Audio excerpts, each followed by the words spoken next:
안녕하십니까. 오늘 저는 여러분과 20분 동안 북극과 우리라는 주제로 얘기를 해보도록 하겠습니다.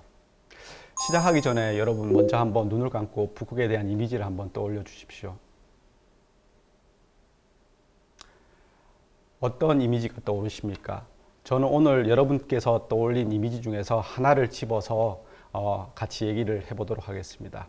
그 이미지는 바로 기후변화로 인해 고통받는 북극이고 우리가 같이 책임져야 할 북극의 모습입니다. 여러분, 그레타 툰베리라는 그 소녀를 알고 계십니까? 그레타 툰베리는 환경운동가입니다. 2019년에 타임지에서는 그레타 툰베리를 올해의 인물로 선정을 했습니다. 그리고 노벨 평화상 후보에까지 올랐죠. 오른쪽 보시는 것처럼 그레타 툰베리는 이렇게 얘기합니다. 2019년 UN 기후변화 정상회의에서 How dare? 어떻게 감히?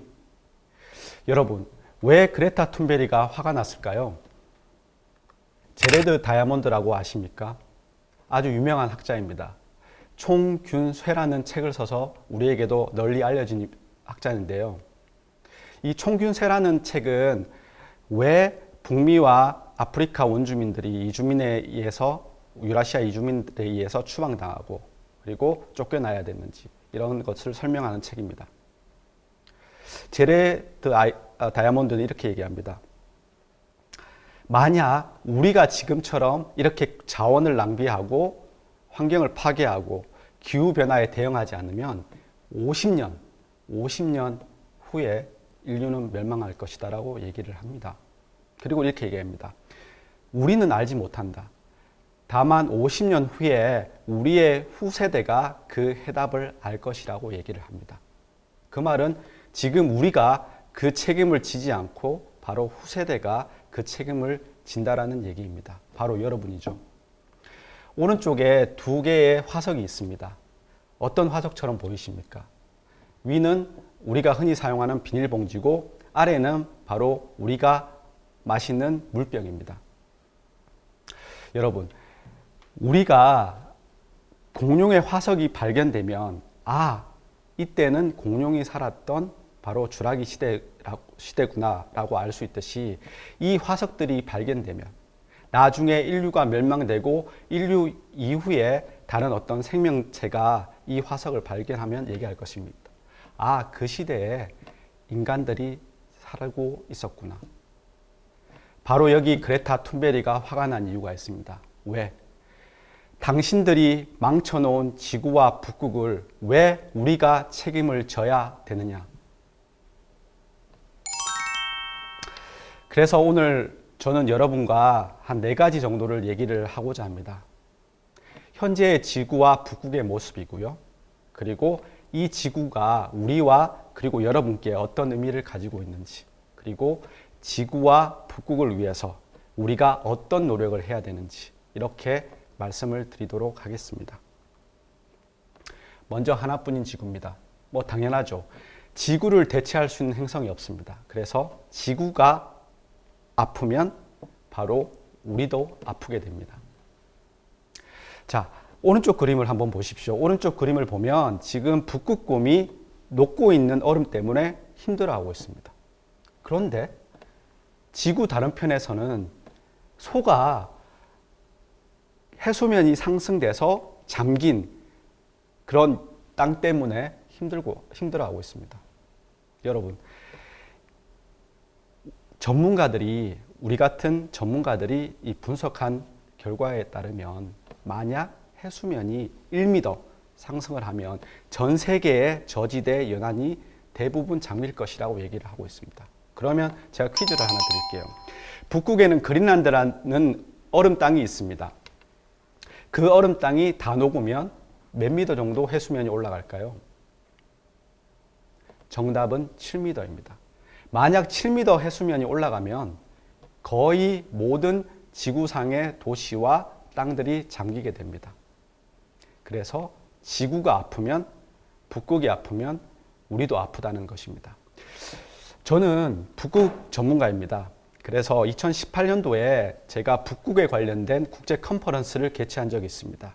그때 북극 전문가들이 한국에 왔습니다. 그런데 이런 얘기를 합니다. 나는 북극에서 왔는데 왜 한국이 더 춥지? 한국이 더 더운데? 자, 과연 그냥 기분 탓일까요? 아닙니다. 2018년도 겨울은 북극보다 더 추웠습니다. 우리나라가. 왜 그럴까요? 북극을 이렇게 둘러싼 그 제트 기류가 있습니다. 극소용돌이라는 제트 기류인데 워낙 강력해서 북극의 찬 기운을 아래로 못 내려오게 막는 효과를 하고 있습니다. 그런데 북극이 더워지니까 얘들 그 제트 기류가 아이스크림 녹듯이 이렇게 흘러내립니다. 그럼 흘러내리면 그 공간 사이로 찬 공기가 내려오게 되죠. 그래서 중위도 지역, 우리나라를 포함한 다른 미국 서한 지역까지 아주 강력한 한파가 몰아치게 되었습니다. 이렇듯 지구가 아프면, 북극이 아프면 우리도 아프게 되는 것입니다. 하나 더 제가 말씀을 좀 드릴게요. 지금 보시는 이 구멍이 있지요. 이게 바로 싱크홀이라는 구멍입니다. 북극은 얼음만 얼어 있는 게 아니라 땅도 얼어 있습니다. 그게 영구 동토층이라는 건데요. 이 영구 동토층이 녹으면서 그 지반이 붕괴돼서 이런 큰 구멍이 생깁니다. 가끔 뉴스에서 보면 우리 도로에서 왜 도로가 이렇게 가라앉는 걸 보실 수 있는데 똑같은 현상이라고 보면 됩니다.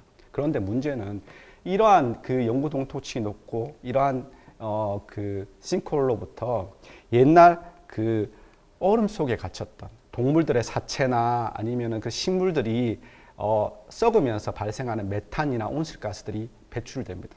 그래서 더욱더 북극에 있는 기온이 올라가고 지구 온난화에 악영향을 주고 있죠. 아래 그림을 보십시오. 굉장히 익숙한 모습인데 저기 방호복이라는 우리 코로나19 때문에 흔히 이제 뉴스에서 보는데 왜 순록과 마주를 하고 있을까요?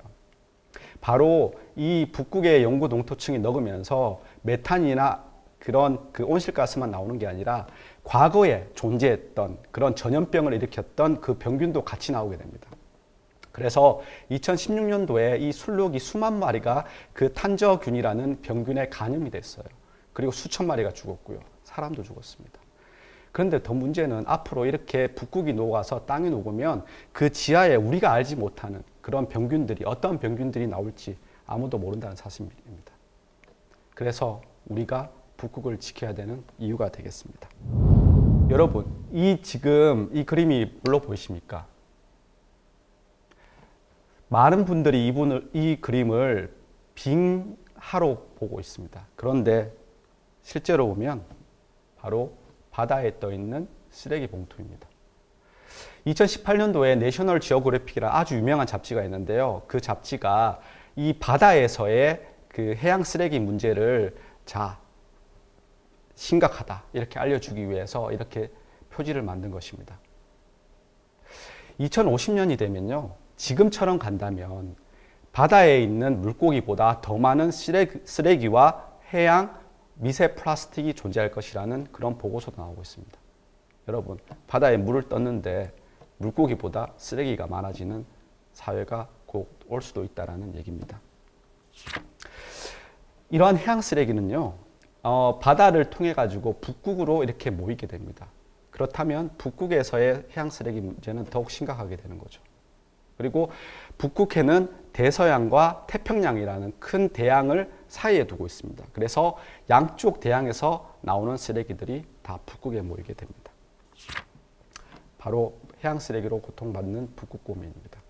실제로 그물이나 이런 해양 쓰레기들, 어망들이 북극에 사는 생물들을 숨을 막히게 하고요. 먹이로 오인해서 먹으면 굶어 죽게 하고요. 그리고 상처를 나게 해서 죽게 만듭니다.